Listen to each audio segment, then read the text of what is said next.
Thanks for watching, everybody. We'll be starting just a few minutes.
Hi, everybody. Thank you for joining us for Distance Learning with Common Sense. My name is Victoria Saylor, and I am the Arizona Regional Manager here at Common Sense Education. Today's title is 5 Steps for Increasing Student Engagement, and our guest today is Dr. Nicole Teachea McNeil. I want to welcome Dr. McNeil. So happy you're here. Thank you again for being with us. Can you tell us a little bit about yourself? Yes, thank you so much for having me and for all you do for our community of educators who need so much help right now and support. And my name is Nicole, Dr. Nicole Teachea McNeil, and I am an educator for over 23 years now. I just wrapped up 18 years in administration, and I went back to the classroom last year. And it has been an exciting adventure. I decided to go back and teach at Biltmore Prep Academy here in Phoenix, Arizona. And it is a Title I school in the Creighton School District. We have a diverse population of students. We have English learners, and it also incorporates a dual language program, which is one of the main reasons I went there, because my kids go there. And after serving everyone else's kids and working with teachers, it was time to go and spend time with my kids and start applying all the things I've learned outside of the classroom. Wow, I know you bring so much, a wealth of information and so much experience to this talk today. I did want to remind everybody that this is being recorded and it will be available on our Common Sense Education YouTube channel, along with all of the resources that we share today as well. So, Dr. McNeil, it's fascinating that you went back to the classroom, and it just shows really where your heart is. I know you love working with kids, and your main goal has always been to reach all students and to also keep them actively engaged. With the shift to distance learning right now, whether it's a hybrid model or whether we're completely online, what can you tell us about keeping that student engagement strong? Like, what are some things you can recommend for us? Right, and I think as teachers, because being a teacher at the moment of having to go remote one day to the next and figuring everything out and watching a lot of YouTube videos myself for professional development, because there are so many things that are new. But I think something that we've forgotten as teachers is how good we are and how much we already know. And how do we take what we already know and apply it into a new environment? And I think that really is the key. So when we're stuck, instead of looking for something new and trying to start from zero, really thinking about how would I do this in the classroom? And how would that transfer online? What might I have to change? And that's what happened even with the strategy that I'm going to share today, because it's a strategy for engaging students face to face, not just thinking about academic, but also social emotional. And many of us, including teachers, are feeling that social emotional stress because we aren't having the interactions that we're used to having. But just like you and I are here, there's opportunities for many types of interactions. We just have to be open to it by leaning on what we already know and what Yeah. worked before. And, you know, something that has come up, not just in today's situation, but always, is how do we increase that student engagement? And right now, I think teachers are wondering, is that student engagement going to be the same? Are they, you know, am I reaching them as well? Am I tapping into those higher order thinking skills? What can you tell us about the relationship between the way a student's brain is wired and, you know, how that all fits together for learning? Like it's so complicated. And a lot of times we don't stand back and think, wait, the brain is a very complicated thing. Let's figure this thing out. You know, we're so worried about teaching lessons that sometimes we need to sit back and think, how can we really engage, but understanding the brain and how it works. Can you help us with that? Absolutely. And I think, that's where this, the adage comes in where it says work smarter, not harder. Engagement has always been an issue. I mean, even when we were in school, right? The type of engagement problems we're having today have been in existence for a long time. And when we look at the brain is pretty much the only organ that we as teachers address, but we don't learn a lot about the way the brain works. And so when we do look at the brain, it's a very complex organ, but it also has things that won't change, right? It has two hemispheres. So we have the left hemisphere, which I tell the kids, put an LF, the left side of your brain is where you're going to do your logical thinking. That's where patterns happen. That's where, they learn that 2 + 2 is 4, but also 2 × 2 is 4 because there's patterns that develop. And so when we're looking at the logical side of our brain, it's all about where we're reading to learn and writing to express. And for a long time, that's all we taught in schools. That's all we test. But we have a whole other side of the brain, which is ironically the social emotional side of the brain, which is where our listening and speaking and our emotions and our creativity come to play. And so when we only teach to one side of the brain, we're only tapping into 50% of engagement. And that's if they give us 50% engagement. Mm-hmm. But when you take a lesson and you tap into both sides of the brain, the students not only engage in learning, but they also use more of their brain. So they create more patterns. So they're learning academic content as well as developing social emotional skills. How many times, like as an administrator, I would stand there to shake students' hand as they were graduating and getting their diploma. They didn't even know how to look at us. How many students don't know how to ask a question? And so it's those two sides of the brain. And while it sounds really complex, I'm excited to share the strategy today because it's a simple way to use both sides of the brain to engage students in learning. Yeah, well, we're excited to hear this framework. I know that you have had a lot of success with it, as have other teachers, many other teachers. So can you tell us about this 5-step strategy that you use? Absolutely. And so I have to say, when I used to be a consultant for the SIOP model, it was probably back in 2008, because I think I was pregnant with my daughter. But I was in Houston, and we were talking through the SIOP model, which is a model for teaching language and content to language learners simultaneously. Mm-hmm. And so we talked a lot about opportunities for students to speak, write, read, and listen. And we kept bringing that up. In what you're planning, are students going to speak, write, read, and listen? And one of the teachers got up and she's like, I need a marker. And she goes to the board, and this was in Houston. So she puts SWRL and she goes, swirl. And everyone's looking at her like, okay. So she goes, that's what I'm going to remember for my kids to swirl in every lesson. I love it. SWRL. And it was exciting. And so we used that for a while.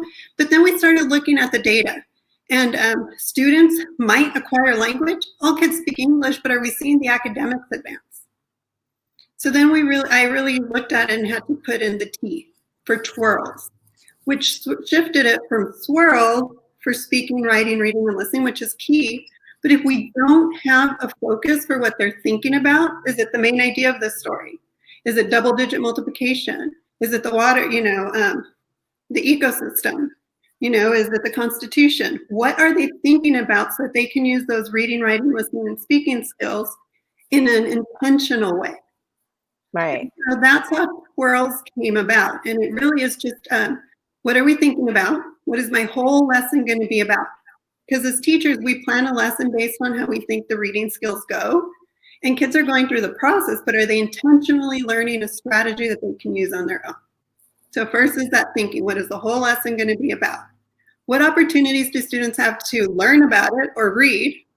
And how am I going to know what they read? Because I can't assess inside their head. So that comes through writing.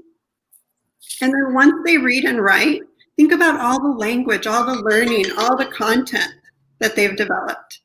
Now they have all those words, all those sentence frames, the mentor text, the pre-writing to actually have a conversation about it and feel good about it.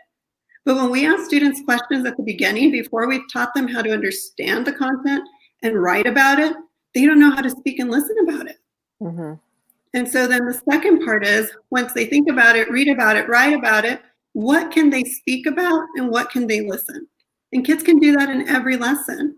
And what other way are we going to assess students? Math, science, social studies, PE. The only way we as teachers can assess and get evidence of student learning is through reading, writing, listening, and speaking. And when students have those opportunities, we're naturally differentiating without having to create multiple lessons. Mm-hmm.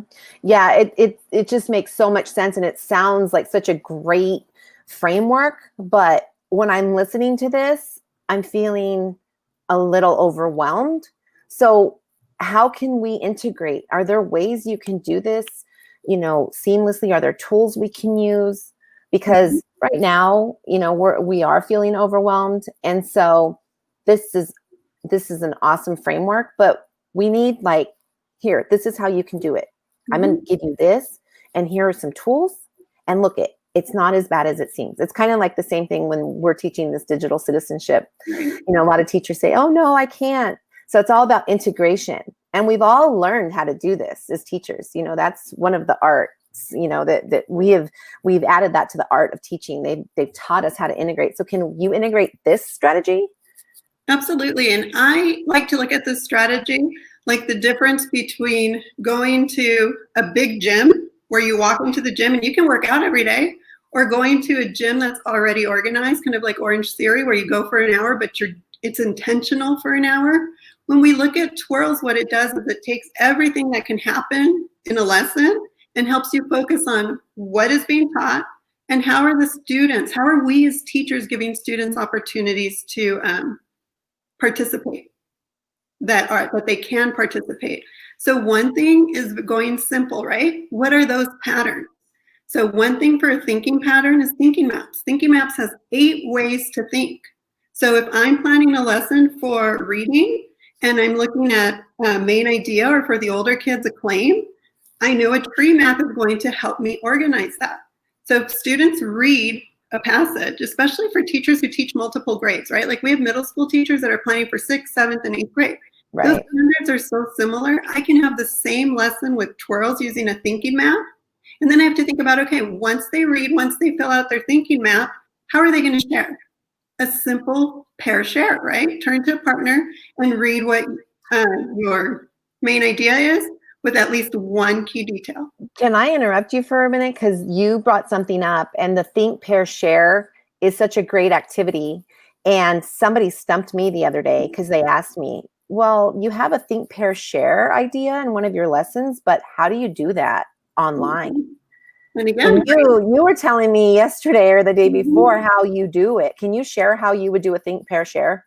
Because it's so important for me to engage students, right? Right. To think, the right, and then when I want them to listen and speak, I'm going to go back to Kagan for a sec, just to throw this out. We're sharing a link with Kagan. Kagan has so many of these strategies for listening and speaking, but he has 5 that are essential. So if you use 5 and you transfer them to be online, and you only use those 5 every day for thinking and listening, one at a time, of course, students start to build patterns. So they start sharing with each other before you even ask. But to turn it online, I had to think about that. So one thing for the students is to think about where they're at, open up the chat, write their response, and wait. And when I say enter, then the students enter. So it's a think, wait, enter. Once they enter, they can read each other's responses. and it provides that wait time they need, but they're still participating. And then I still have to think deeper. Well, how is that helping students with really listening and speaking? And that's when I went into Flipgrid. So once my students read, do their thinking map, then I have questions that are aligned to the thinking map for them to respond to in Flipgrid. And guess what?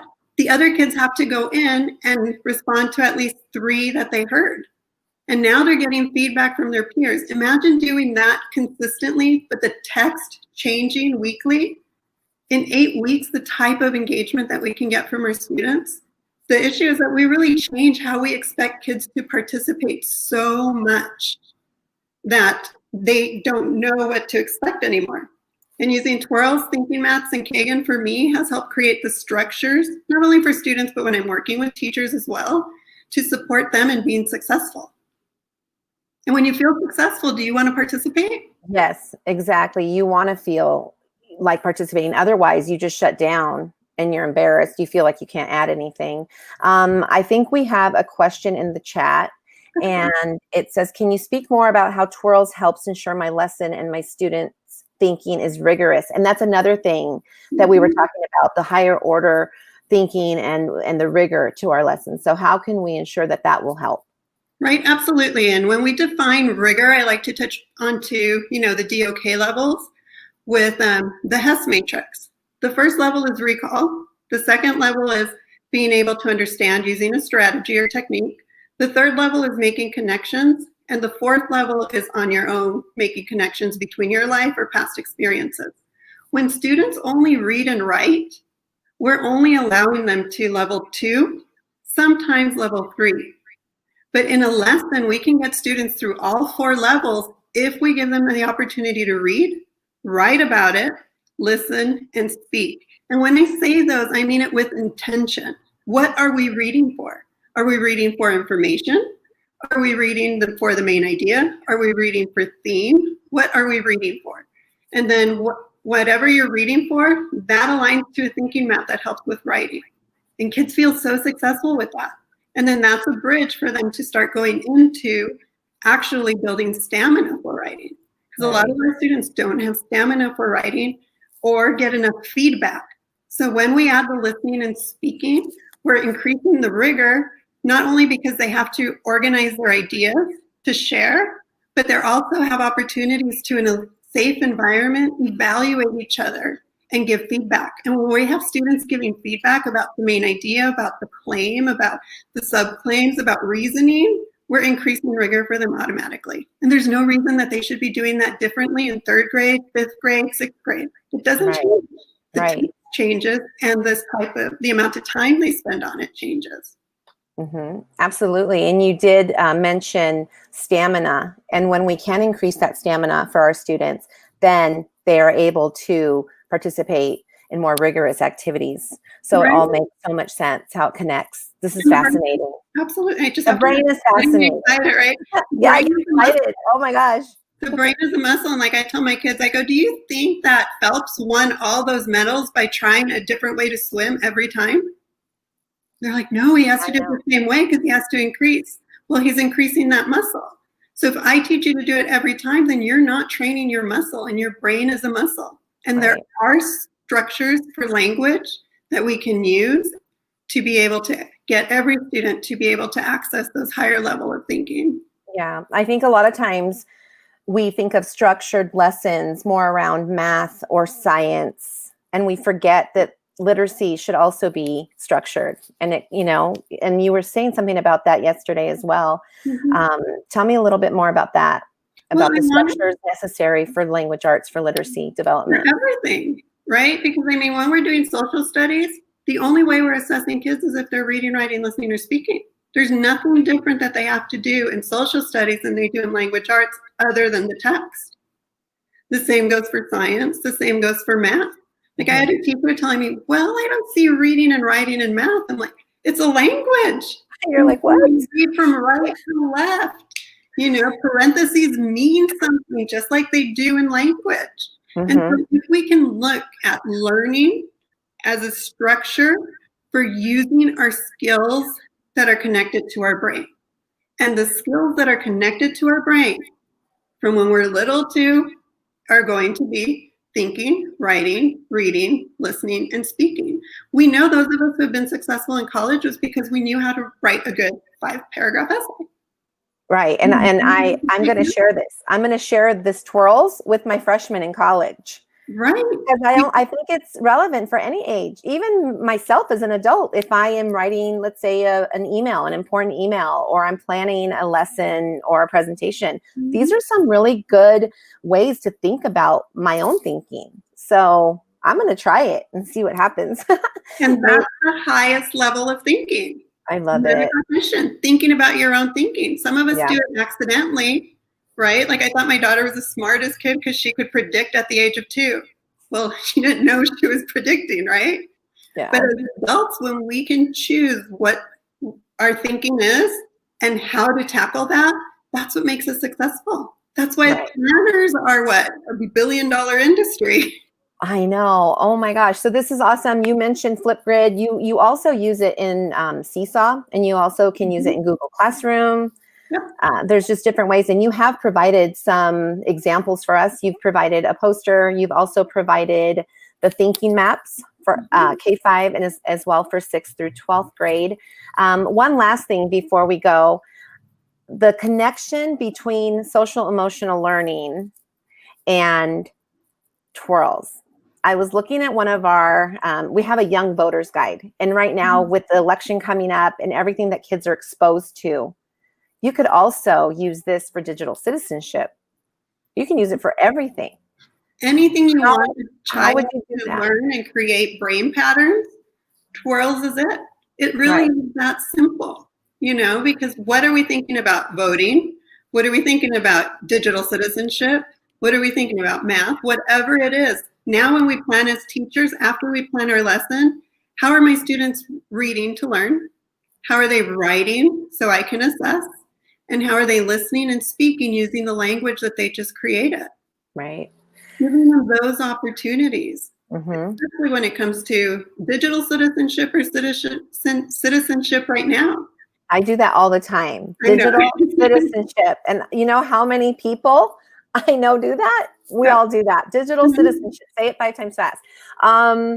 So yeah, with everything that kids are exposed to, obviously it's taking a toll on their social emotional health as well. They're exposed to so much negativity right now, stress, even with the coronavirus. Kids have so much to worry about.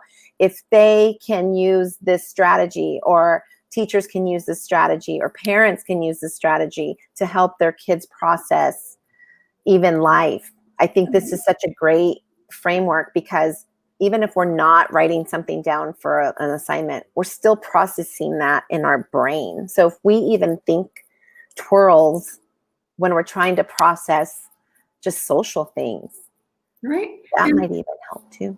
That's so is to use both to make us feel present. We want to be present in learning. And if we're not tapping into that social emotional, think about therapists.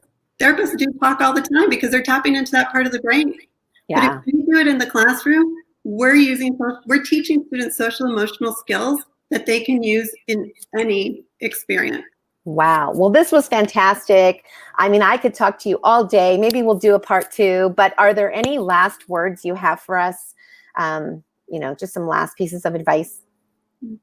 I really just think it's a hard time for anyone, and the better we can work together and as a community to make things simple, because we are, as teachers, as educators, as parents, we all want the best, but sometimes we're overcomplicating things. And so that's why I like to work with teachers to work smarter, not harder. And TWRLS has really been it for me, transitioning from admin into the classroom. That's been my go-to. And I've been able to build wonderful relationships with kids, but also feel like a successful teacher for someone who hadn't been in the classroom for so long. So I'm excited and passionate about truly sharing something with teachers that can make us enjoy teaching again. Well, thank you so much. And we can follow you on social media. I know we have some other links. You have a Facebook group. So if we want to keep this conversation going, that would be great. And Dr. McNeil can give you more advice, or if you have any questions, feel free to look her up there. I want to remind you again that this is being recorded on our YouTube channel. So if you missed any part of it, or if you want to watch it again, please visit us on our YouTube channel. And thank you to Dr. Nicole, and thank you to all of you out there for being here. We really appreciate you taking the time. Thank you.